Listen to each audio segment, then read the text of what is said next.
अस्सलाम वालेकुम। बिस्मिल्लाहिर्रहमानिर्रहीम। आज मैंने इस वीडियो में खजूर के फ़ायदे का ज़िक्र किया है। खजूर के बेशुमार फ़ायदे हैं। आप इस वीडियो को एंड तक ज़रूर देखिएगा। हुज़ूर अकरम सल्लल्लाहु अलैहि वसल्लम को खजूरें बहुत पसंद थीं। सबसे ज़्यादा उजवा खजूर पसंद थी। खजूर यरकान के लिए बहुत मुफीद है क्योंकि खजूर पित्ता और जिगर के फेल को दुरुस्त करती है। खजूर को सनोबर के बीजों के साथ खाया जाए तो जिगर के लिए मज़ीद मक़वी हो जाती है। खजूर जिस्मानी और जिनसी कमज़ोरी को दूर करती है।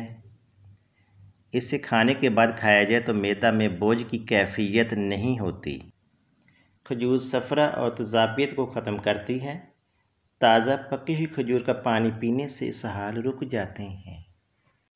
मोहम्मद अहमद ज़हबी करार देते हैं कि हामला औरतों को खजूर खिलाने से लड़का पैदा होगा जो कि हलीम, खूबसूरत और बुर्दबार होगा।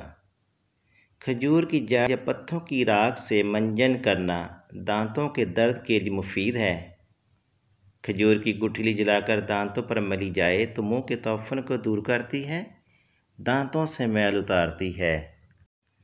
हज़रत अब्दुल्ला इब्न अब्बास रवायत करते हैं कि रसूल सल्लल्लाहु अलैहि वसल्लम ने फरमाया कि इस खजूर सुबह नहार मुँह खाया जाए तो ऐसा करने से पेट के कीड़े मर जाते हैं।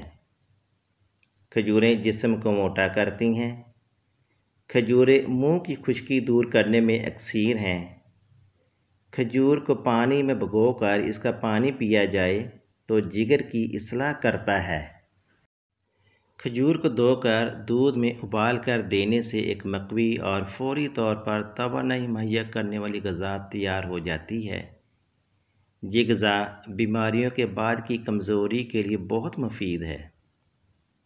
खजूर बलगम को खारिज करती है और कब्ज़ को दूर करती है।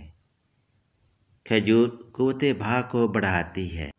ऐसी वीडियो देखने के लिए आप हमारे चैनल को सब्सक्राइब करें, बेल नोटिफिकेशन को ऑन करें ताकि आपको आने वाली हर नई वीडियो का नोटिफिकेशन मिल सके।